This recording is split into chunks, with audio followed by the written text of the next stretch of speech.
Have you ever gotten into bed? You laid there for 15 minutes, and then suddenly you're questioning your entire sleep strategy. Like, wait, am I supposed to be on my back? Is side sleeping better? Why does every pillow suddenly feel illegal? And now, instead of sleeping, guess what? You're rotating like a rotisserie chicken trying to achieve optimal spinal alignment. You got one leg out, pillow between the knees, blanket twisted around your body like you survived a tornado. And then somehow, you're less comfortable than when you first laid down in the first place. So what's the truth? Is there actually a best sleep position?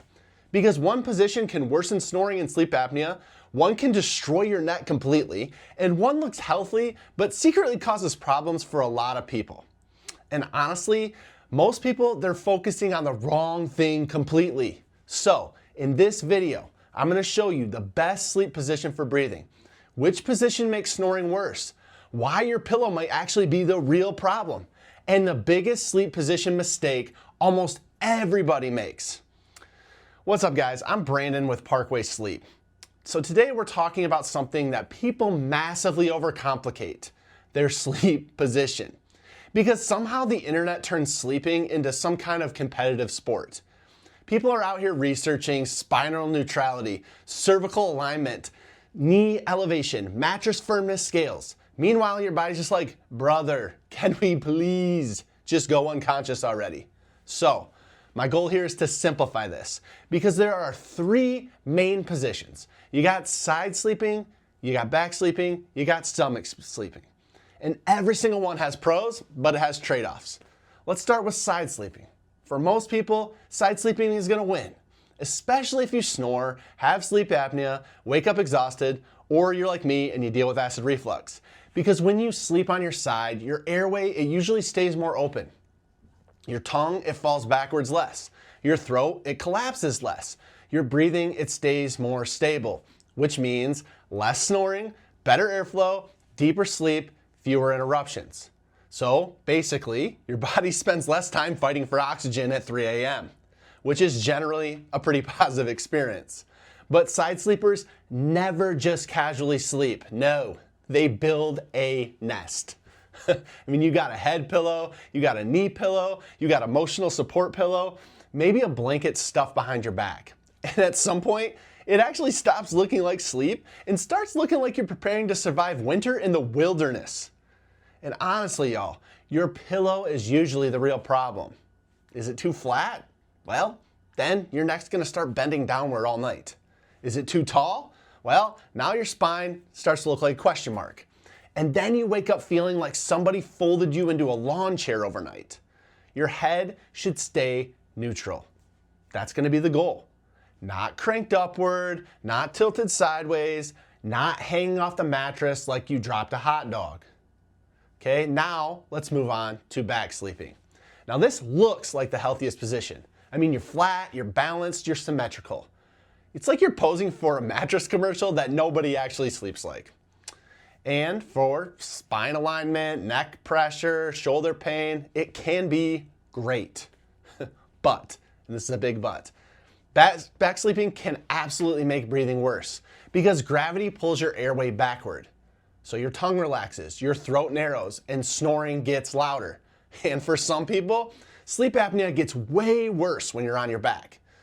This is so common that there's literally a medical term for it. It's called positional sleep apnea, meaning your breathing changes depending on your position, sometimes dramatically. And also, everybody thinks that they're going to become a back sleeper. I mean, you lay down perfectly flat like, hey, tonight is my night. But 5 minutes later, you wake up diagonally across the mattress with one sock missing and absolutely no idea what the heck happened. Your body, it rejected the mission. And if you snore more on your back, you need to slightly elevate your head. Even a small adjustment can help reduce airway collapse. It's a tiny change, but it can make a huge difference. Now let's talk about those stomach sleepers, or as chiropractors call them, repeat customers. Because mechanically, the position, it's just chaos. I mean, your neck twists sideways, your lower back is gonna arch, your spine gets torqued all night long, which is gonna lead to neck pain, shoulder pain, back stiffness, waking up feeling like 94 years old. But stomach sleepers, they don't care. I mean, you can show them spine diagrams, MRI scans, medical research, and they'll still say, yeah, but this is literally the only way I can sleep. And honestly, respect. That level of commitment, it is honestly incredible. But there is a weird twist here. Okay, stomach sleeping can sometimes reduce snoring because your airway, it may stay open, when you're face down.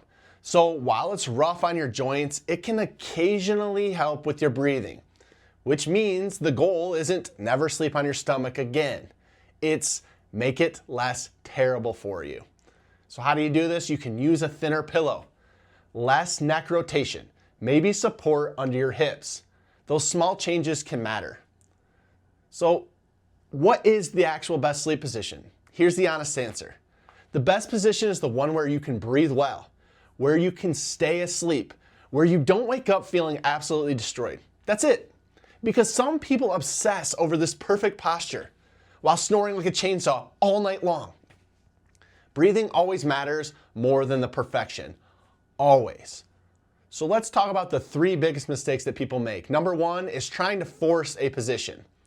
Now, your body is going to like what it likes, so trying to force it into some perfect TikTok sleep posture, usually it's just going to create tension. Number 2 is to ignore the breathing altogether. Now, this is a big one.